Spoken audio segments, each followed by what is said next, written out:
Hey, I'm Coach Jordan from Empire Parkour, and today we're going to be going over my stretching routine.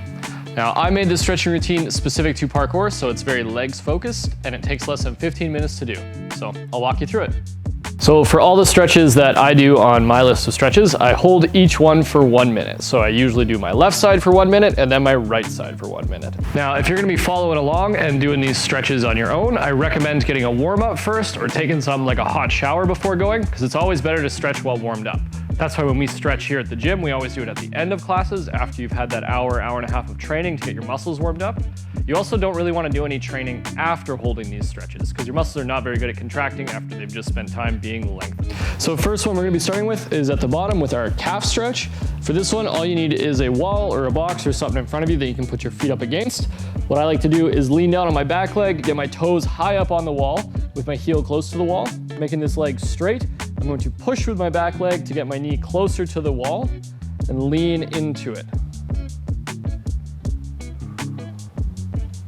So after our calves, we're moving into our hip flexors in the middle with our lunge. So setting up for this one, I like to reach my foot out slightly in front of my knee. My knee is now behind my foot so that when I sink into the actual lunge, my knee gets stacked on top of my foot here. As I'm doing this, I'm trying to keep my hips square. So I'm engaging the glute on whatever side is up at front to pull my hip back towards me as I sink straight down into it. Good, so after I've opened up my hips a little bit, I like to move to quads. To do this one, it's gonna be a similar start to our lunge, but we're gonna move that foot a little bit closer towards us. We're going to grab that back foot, pull it up by our butt to get that muscle all lengthened out, and then we're going to push our hips straight forward towards that front leg here. With this one, we really want to be focusing on keeping our hips square again, letting this front leg, pulling it back towards us, not letting it get too far ahead of us, and pulling up strong on that back foot.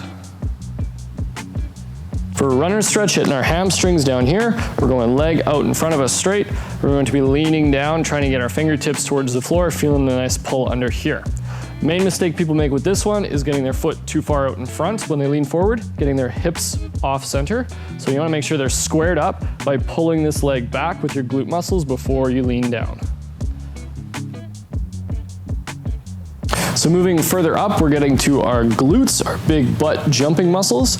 To do this, we're gonna start in the same setup we did for the last couple. We're gonna take that front foot and pull it across our body, sinking down onto the side of our shin, our knee and our foot out in front, and reaching out as far as we can behind us with that other leg. The further away from your body you can get this front foot, the more you're gonna feel this stretch. So what I like to do is pin my foot to the floor with my hand as I sink further into it so my foot doesn't slide around. You should feel this in the butt cheek of the leg that is in front of you.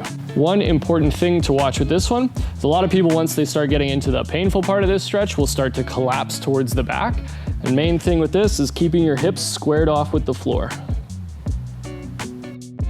So moving away from the big muscles in our jumping chain, we're gonna get into our hips.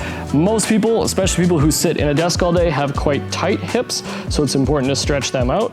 This is the part of the stretching that I find the most painful, but that probably means it's the stuff I need to do the most. When doing butterfly, I get the soles of my feet touching in front of me. I grab under my toes and try and pull my chest down towards my shoes. While doing this, I know I personally have a much tighter right side than left side, so I like to push down on my right knee as I do it to try and even them out a little bit.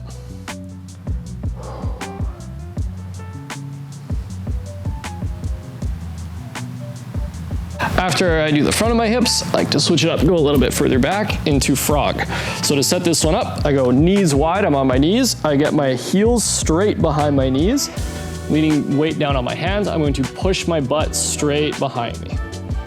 Probably won't feel a ton on this one yet, kind of feels like I just hit a wall and can't go back any further. But after holding this for about 30 seconds, I lean forward, move my toes further out, and then I push back into the stretch, and then you can really feel it. Ooh, it feels like pain.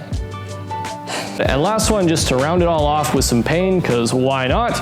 We go for a side split. So I go toes pointing forward, legs as wide as is slightly uncomfortable. And I like to sink down, get my hands flat, pushing down with my hips towards the floor, making an effort to keep my knees nice and straight and leaning forward.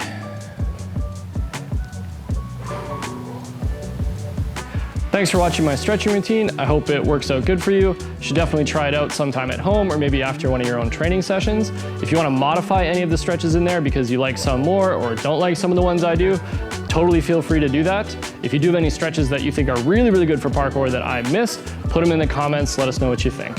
Thanks for watching our Empire videos. Don't forget to subscribe and comment and tell your friends and go do parkour.